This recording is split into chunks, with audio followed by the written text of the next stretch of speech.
So I flipped over the frame,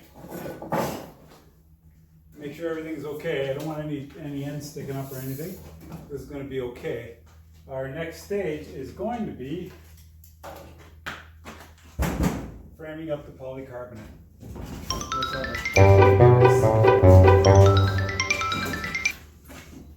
So on the prototypes, I used a single track aluminum channel for the polycarbonate. I think I'm going to change it up here because we have an abundance of the, I guess it's called an H channel. What else would you call it? That we'll be using in the middle, and we'll save this for all of the stuff going around. So let's make some measurements. I think our first measurement is across here, which is 48 inches exactly. And I'm going to need two pieces of the little H, one piece of the big stuff. Yeah, I'm going to go outside and get some.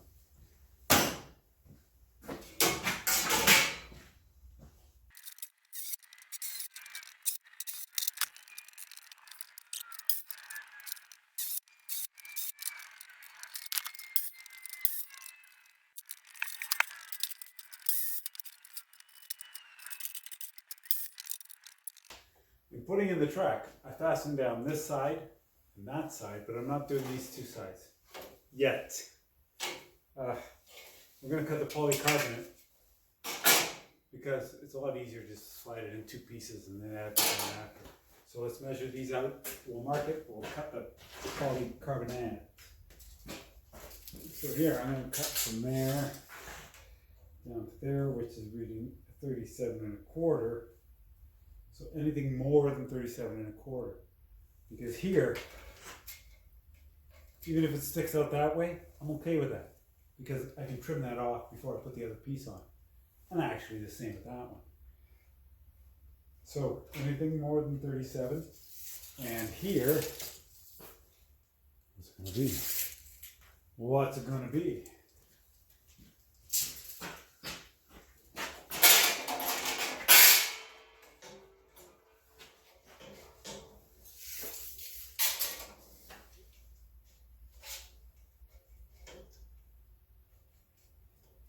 37 and 46. 37 and 46. Polycarbonate, you can cut it with anything you like. A knife, a saw,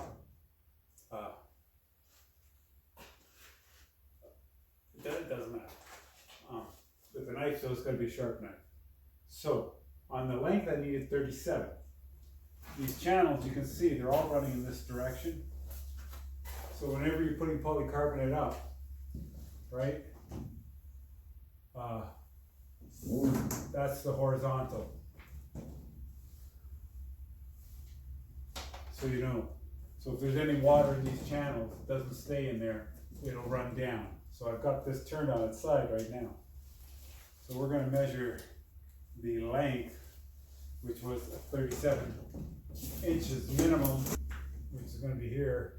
So let's draw a straight line up and down from there. So we can cut that.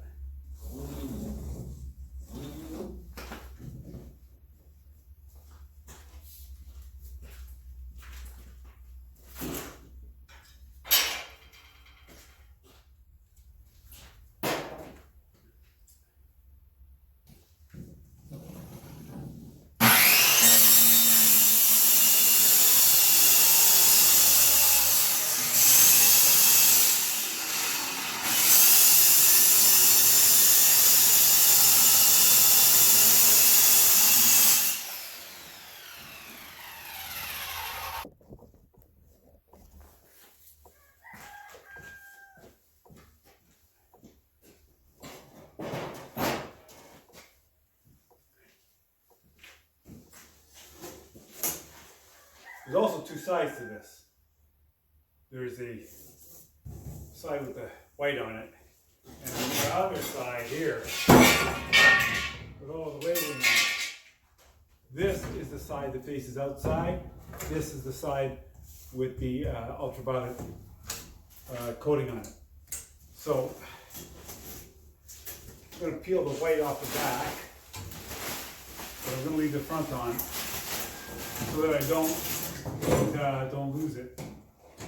And I'm gonna cut it. And I'm gonna get it in position here.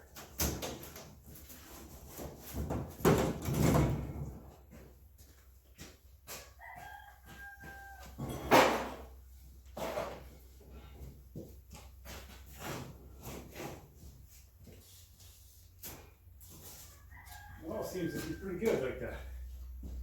We go. There.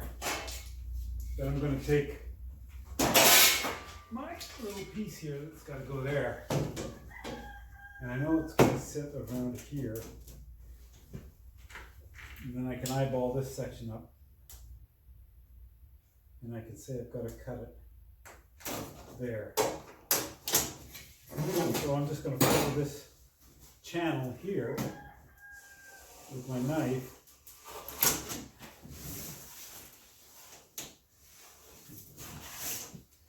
Right? Is that it? That's it.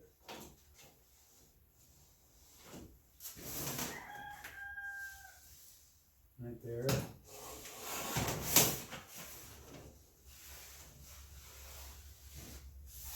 It's hard to see sometimes.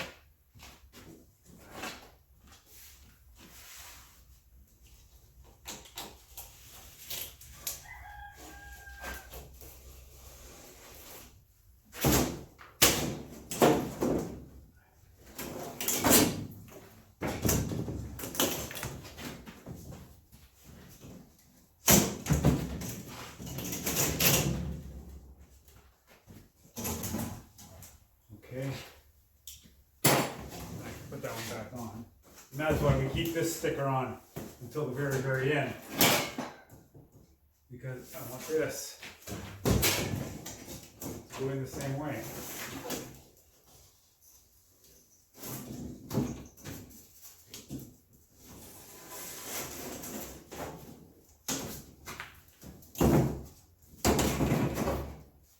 So,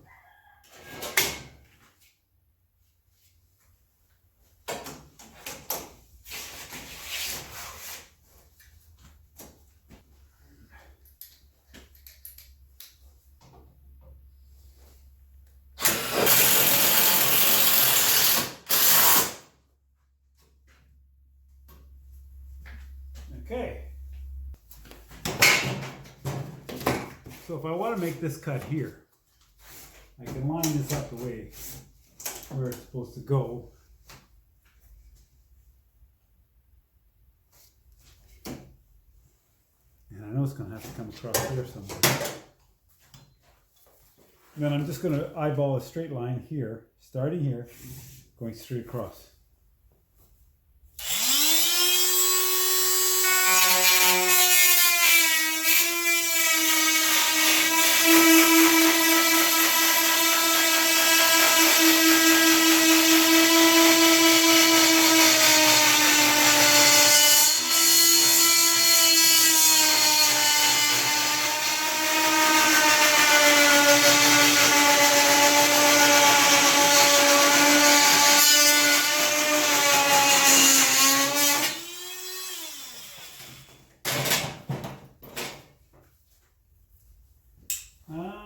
Okay.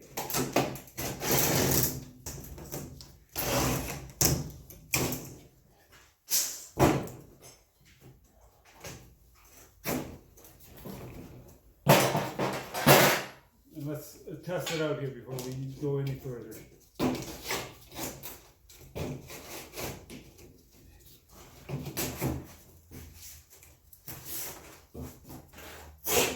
When I pull this out here, I'm going to take this plastic coating off.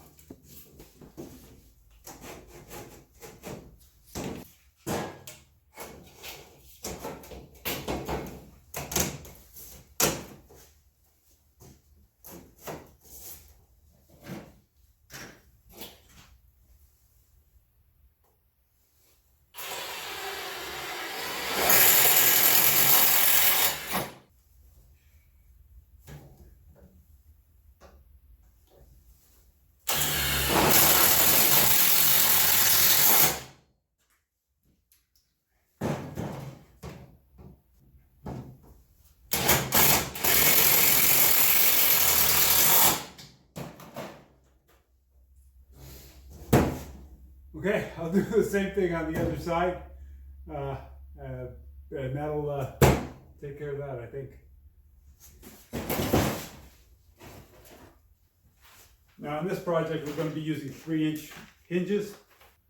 And we're going to be putting 3 hinges on it. It's a 4-foot wide door, so 2 hinges may not be enough. 3 hinges absolutely will hold the weight of the door.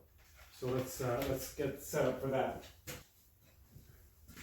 When I go back and I look at the prototype that we built, the prototype has definite hinge locations on it, and we're going to try and copy that as best we can.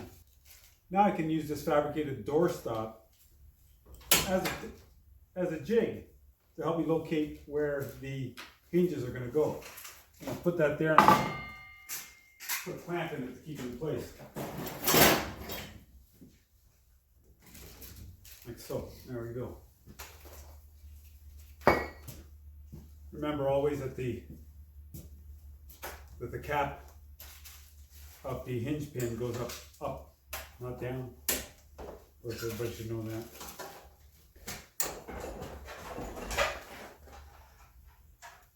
So I'm going to invert the hinge this way here so that this big round part is going to sit against the outside of the door. And that's just so that I can put the hinge on straight and it's not going to line up crooked. And with this hinge here where I want it to be in place, I'm going to take my drill. And this drill bit is the exact hole size as the hole in the hinge. And I'm going to do that to mark the center of the hole. It's left me 1, 2, 3 little holes. I'm going to take a smaller bit. I'm going to drill straight through on those marks.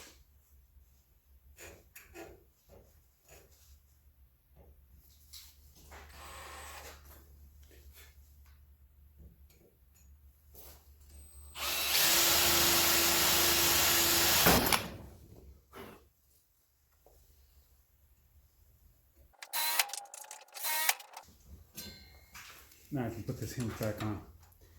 So the holes that I drilled straight through, they're untapped. But I found these screws in my box of wares, and they come standard in commercial grade hinges. Because in steel doors, they have to have self-tapping hinges. So I keep saving these things up for a rainy day, and the rain has come today. And I will use these self-tapping screws to hold this hinge into place.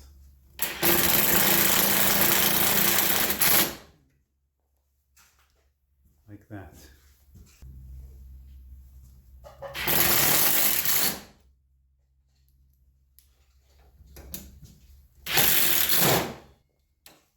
That's one hinge down. And 2 more to go. Going to repeat this process further down.